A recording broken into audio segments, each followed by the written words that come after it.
In this lecture, I will explain you about the polarity in covalent molecules. Covalent molecules में कैसे polarity आती है, कोई molecule non polar हो जाता है और कैसे कोई मॉलिक्यूल पोलर हो जाता है। फजान रूल्स का भी डिस्कस करेंगे जो एक्सप्लेन करता है कैसे आयनिक कंपाउंड में कोवैलेंट करैक्टर आ जाता है।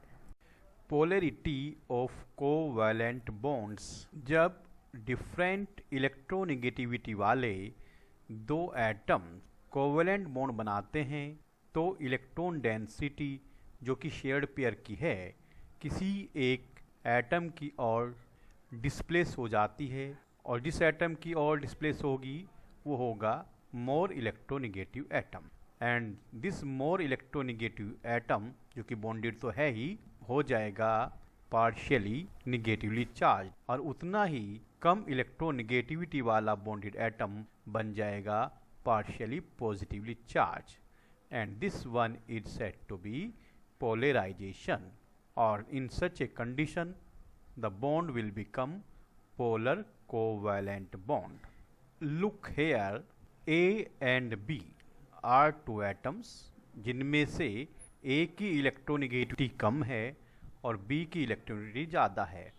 जब इनमें बॉन्ड बनता है इलेक्ट्रॉन की शेयरिंग से तो इस इलेक्ट्रॉन पेयर को ये मोर इलेक्ट्रोनेगेटिव एटम अपनी ओर डिस्प्लेस करवा लेता है, अपनी ओर पुल कर लेता है लाइक दैट, और बन जाता है दिस वन, बन जाता है पार्शियली निगेटिव चार्ज जिसे डेल्टा निगेटिव, डेल्टा स्मॉल, और दिस वन लेस इलेक्ट्रोनेगेटिव उतना ही partially positive charged. That become dipole, one positive pole another negative pole. This delta मैंने बताया partial.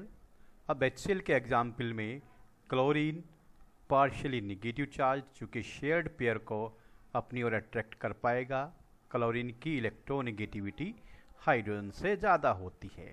In such a condition this bond become polar covalent bond and the molecule become polar covalent molecule। और जब bond similar electronegativity वाले atom के बीच बनता है like that A to A both are of same electronegative, B to B both are same electronegativity, then this pair is attracted equally by both the bonded atom and this is said to be non-polar covalent bond and the molecule become non-polar covalent molecule such as fluorine molecule, chlorine molecule, oxygen molecule and nitrogen molecule.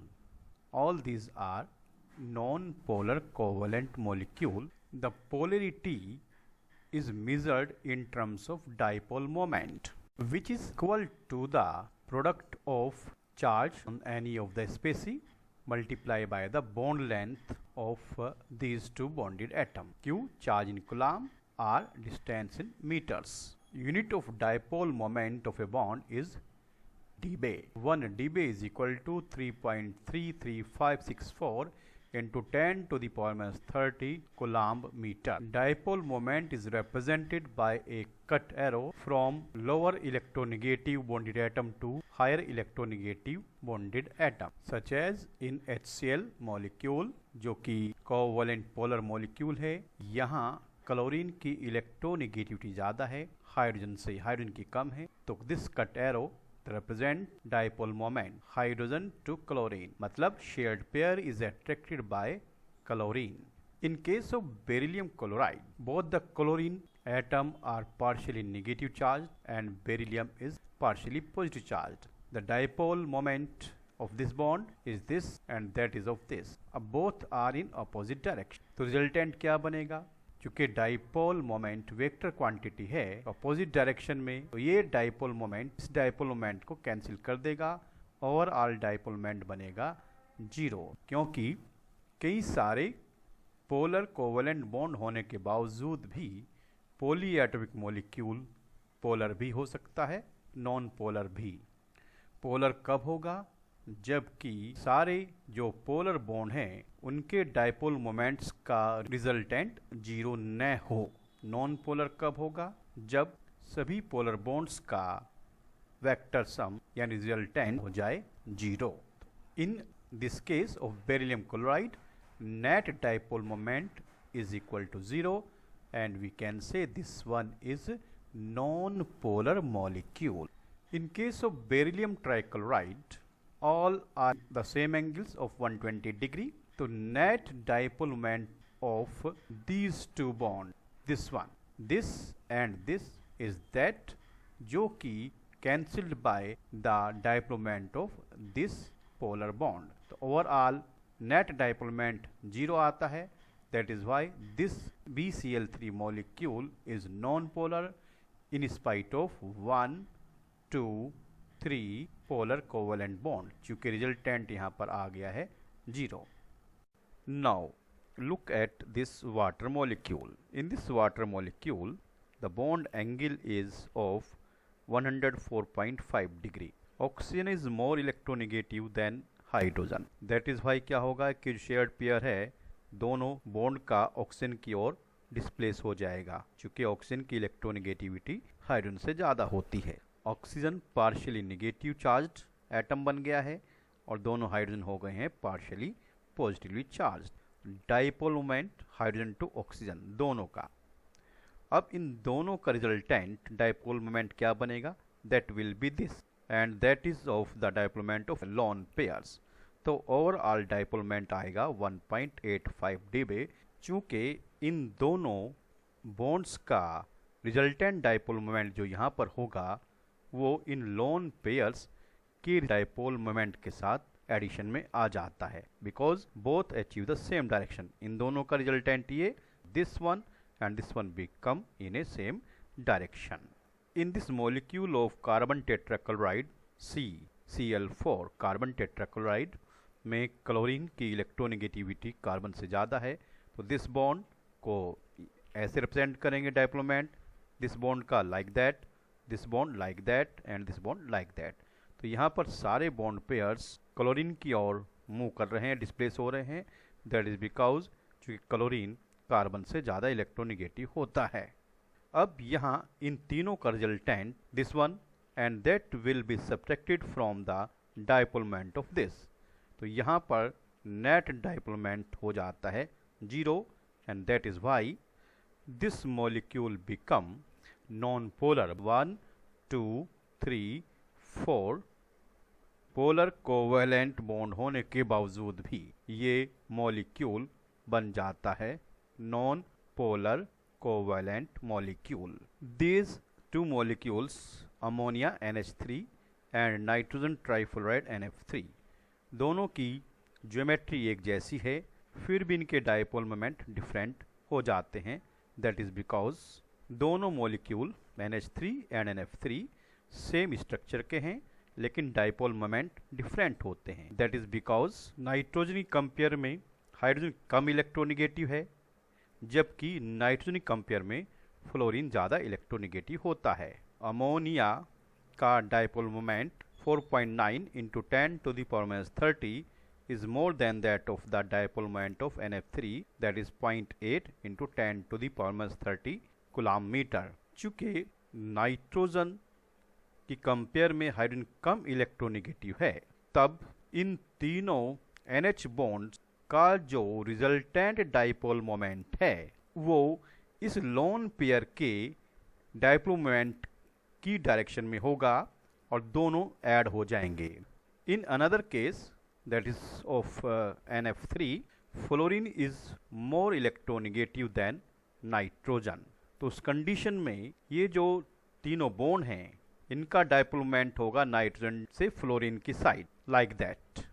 और इन तीनों NF bond का resultant this one इस lone pair के dipole moment में से subtract हो जाएगा, तो यहाँ पर वैल्यू आएगी कम. और इसी बिहार पर हम कह पाएंगे कि कोवेलेंट बॉन्ड में पार्शियल आयनिक करैक्टर होता है, जैसे आयनिक बॉन्ड में पार्शियल कोवेलेंट करैक्टर होता है.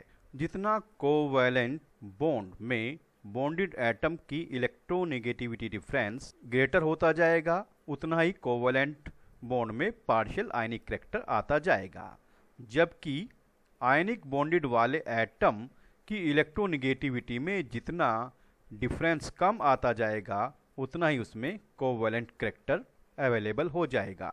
फजान के अकॉर्डिंग जब टू अपोजिटली चार्ज्ड आयन एक दूसरे के पास आते हैं तो कैटायन एनायन के आउटर मोस्ट इलेक्ट्रॉन्स को अपनी ओर अट्रैक्ट करता है। This one like that, this cation is pulling the outer most electrons towards itself.